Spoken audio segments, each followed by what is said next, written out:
მოგესალმებით, ეთერშია გადაცემა ედიტორ ტური. მე მისი წამყვანი კახაოღაძე გახლავართ.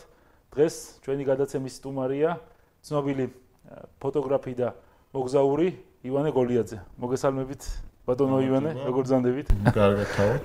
კარგად, რა ვიცი, მოკლედ როგორ განწყობაზე ხართ? შვენიერზე გაზაფხულია. გოდიარის. ძალიან კარგი. რა ეს ტურები გქონდათ, დაგეგმილი, როგორც ვიცი, თქვენი ფოტო ნამუშევრებიდან, ხო, თქვენ მოიარეთ სომხეთის ტერიტორია. კიდე რაღაცა გასვლები გქონდათ, ხო? აი, რა სიტყვით? ზამთარში არ გავჩერებულო ფაქტიურად, რა. დიახ. ზამთრის ტურებიც გქონდა. ზამთრის ტურებიც იყო, კი, ნუ. ხლა მაინტერესებს, როგორი ტურებია, საფეხმავლო ტურებია თუ უფრო თქვა? მე ძირითადად ჯიპ ტურებში დავდივარ და ძალიან საინტერესო. დიახ. ტურებში ამ ბოლო დროს. დიახ. თუმცა ნუ გამოსწრება ერთად გვაქვს მე. დიახ. გქონდა. ძალიან მიხნის. მაგის ბედნიერება, სტუდენტობა ერთად გვაქვს გატარებული და ერთად მოვლილი საქართველოს სხვადასხვა ტერიტორიებში. დღეს უკვე ჯიპ ტურებში დავდივარ და ნუ მე თვითონ ძალიან კარგი. ვაკეთებ ტურებს. დიახ. და რომელი მიმართულებაა უფრო ვთქვათ აქტიური? აი, რომელი მიმართულებას ითხოვს ვთქვათ უცხოეთიდან შემოსული ტურისტი? სვანეთზე. სვანეთზე. თუშეთზე არის დიახ. ძალიან დიდი მოთხოვნა. თუმცა ნუ სხვა ვის რა აინტერესებს ამაზე არის ახლა. ყოფილი ადამიანი, ვისაც მარტო ეკლესიები უნდა და ნებისმიერ კუთხეში, ნებისმიერ ძველ ეკლესიასთან უნდა მისვლა. იყო სხვა უბრალოდ ტურისტები, რომლებსაც ყველაფრის ნახვა უნდათ, მაგრამ განსაკუთრებულად მაინც უნდა თუშეთი და სვანეთი. თუშეთი და სვანეთი, კი ბატონო. ეს დავით გარეჯისკენაც გქონდა თქვენ გასვლები? კი, დავით გარეჯისკენაც არის ხოლმე გასვლები, რა თქმა უნდა, მარტო თუშეთს და სვანეთს არ ვაკეთებ და კომბინაციებს ვაკეთებ. ანუ საქართველოს ყველა რეგიონი გაქვთ ჩართული აი ამ ტურებში, ხო? მაქსიმალურად ყველაფერი, აი დროს გააჩნია არის ორკვირიანი ტურები, ერთკვირიანი ტურები. ნუ ორკვირიანი ტური უკვე საკმარისია, რომ თითქმის ყველა რეგიონში ამოგზაურო ტურისტი. და რა სპეციფიკა აქვს? აი ხლა ერთად გვიმოგზაურია ჩვენ საფეხმავლო ტურებზე, ჯიპ ტურებზეც ყოფილი ვართ ერთად და აი მაინც რაღაც რო განმარტოთ, აი რა სპეციფიკა აქვს ჯიპ ტურს, აი როგორ უნდა მოიქცეს ჯიპ ტურზე ტურისტი და რას უნდა მიაქციოს ყურადღება. თქვათ გიდმა, ტურისტმა და ასე შემდეგ. აი რა. რა თავარია, მანქანა უნდა იყოს გამართული და მწვავეები უნდა იყოს გამოსწორებული. პირველი ეგ არის ჩვენი მხრიდან. და ტურისტს ვერ მოსთხოვ ესე რაღაც ტურისტი არის დამკვეთი ამ შემთხვევაში და გამჯერით უნდა იყოს. გამჯერი უნდა იყოს, რა თქმა უნდა, ხა თავის ნებაზე არ უნდა იაროს და უნდა გაიგოს, თქვათ, სად შეიძლება შესვლა, სად თქვათ, არის რაღაც ადგილსაც ყოფილა კონფლიქტი ტურისტებთან. ჩემთან არ არის კონფლიქტი კონფლიქტი. ეგ უკვე იცზე და პირველი ამბავია მე მგონი, არ უნდა შეგვიყო ტურისტთან. მაქსიმალურად დიპლომატიურად და აუხსნა ტურისტს. ის რაც სტარგეტ ახდება. აი რაღაცა არის აკრძალული, ჩვენ აუხსნა კარგად სწორად რომ აი ეს თუმცა იმიტომ რომ ანუ მაგ კატეგორიის ტურისტები არ ყოფილიან რომ რაღაც პრობლემა მოხდება. აი მაგალითად მონასტრებში აი შორტების შესვლის ამბავზე თუ კონდიცია. ძირითადად ყველა ნიჭერებს რომ აშლობენ. ან მონასტრებში კონფლიქტი ყოფილა. იმიტომ რომ გაუგებარი მიზეზის გამო რამდენიმე არ დავასახელო, რამდენიმე დიდი საეპისკოპოსო და გამომეკვია განსაკუთრებული არ ვიცი რა, ეგეთი რაღაცა ყოფილა. მაგრამ ჩემთან პირადად არავის არ ქონია ტურისტს ამბობდა. გასაგები. რა მაინტერესებს ახლა თქვენ ჩამოყავთ საქართველოში სხვადასხვა ეროვნების ტურისტები, აი მათ შორის თუ არის განსხვავება რაღაც ინტერესებს, აი მაგალითად ჰოლანდიელებს რა მოსწონთ, გერმანელებს რა მოსწონთ, ბელგიელებს ჰოლანდიელები, ბელგიელები, ნუ ორი რაღაც ხალხები და პოლონელები. დიახ. და ორი ამერიკელები არიან განსხვავებულები ევროპელებთან შედარებით. აი რაში? ევროპელები უფრო დამჭირები არიან. ნუ ამერიკელს ერთ ჭრილში ვერ გამიხილავ, ამერიკა ძალიან დიდი ჭრილია, მაგრამ ვისთანაც ვერ გქონია შეხება. მე ვიც არ მქონია შეხება, შედარებით ისეთი იყო. თქვათ ჰოლანდიელს არასდროს არ უნდა რომ კანონი დაარღვიო, საზღვაო დაარღვიო. და ნუ შესაბამისად არ ვარყო მე თვითონ და როცა ამერიკაში ყოლია, ჯარიმას ვიხდი დაარღვიო ჩარაწადი იყო მე. თუმცა მე ვუხსნი რომ არა შეიძლება ეს ამერიკა რა. მოკლედ ერთი კითხვა მაქვს ივანე შენთან. მე შენგან ვიცი რომ ჰოლანდიელი ტურისტები რო ჩამოდიანო ვითხოვენო წასვლასო საკულმეურნეო ბაზარშიო, რასთან გვაქვს საქმე, რაღაცა ექსკურსიასო და ეს რას ნიშნავს, რაღაც როგორ არის? ანუ ბაზართან დაკავშირებით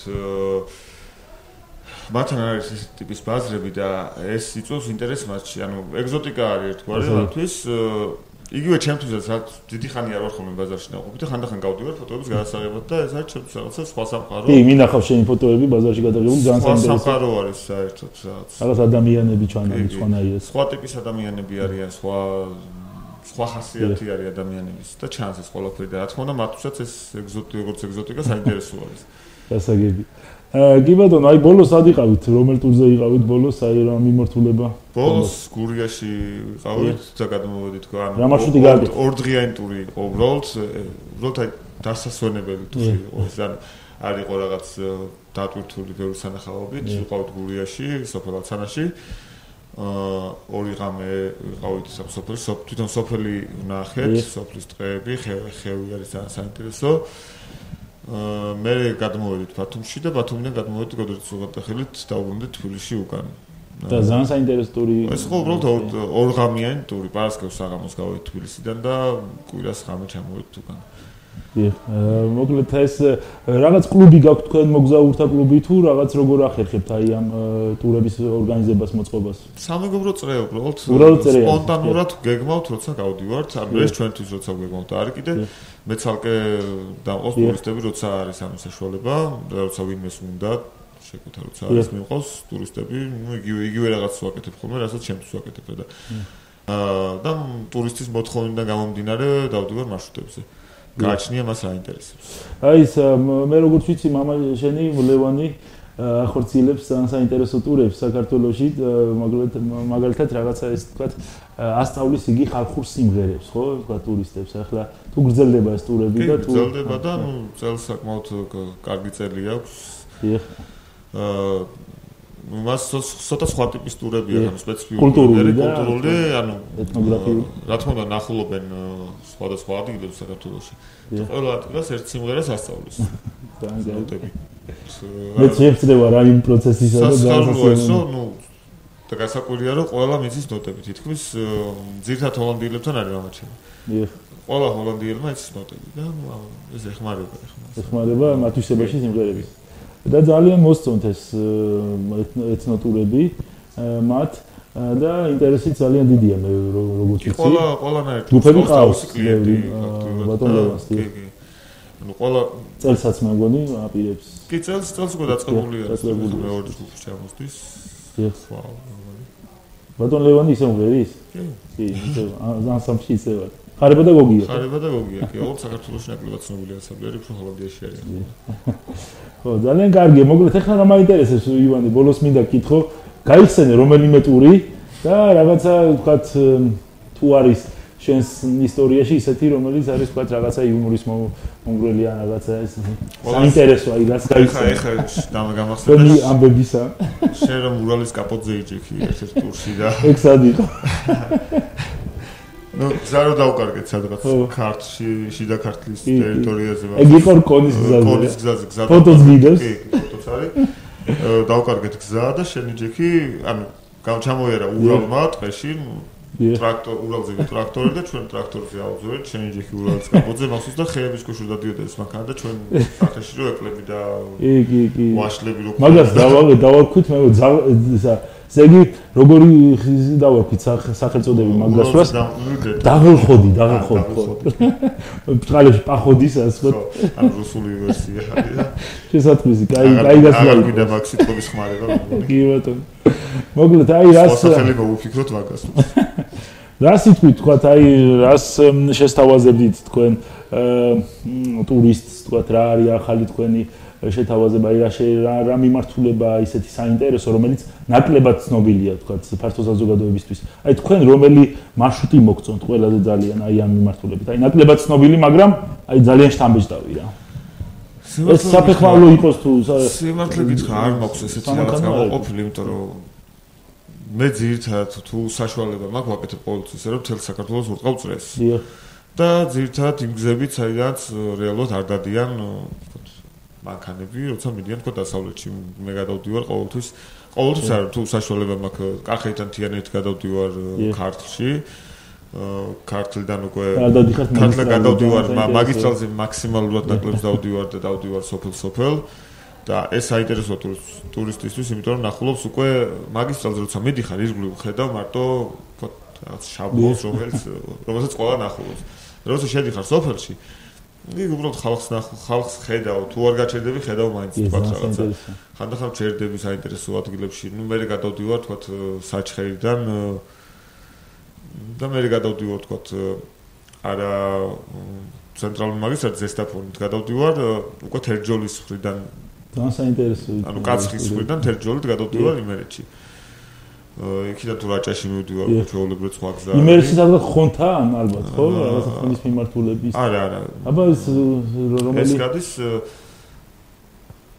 საჩხერიდან გადადის გზა და გადის კაცხის კაცხისვეთზე, მერჭია თუ რა? მერჭი, ანუ მე გადის უკვე თერჯოლაში და თერჯოლიდან უკვე ჩვეულებრივად ქუთაისის გავლით მივდივართ დასავლეთში. და იქაც არის რაღაც გზები, რომელთაც შეიძლება გახვიდები.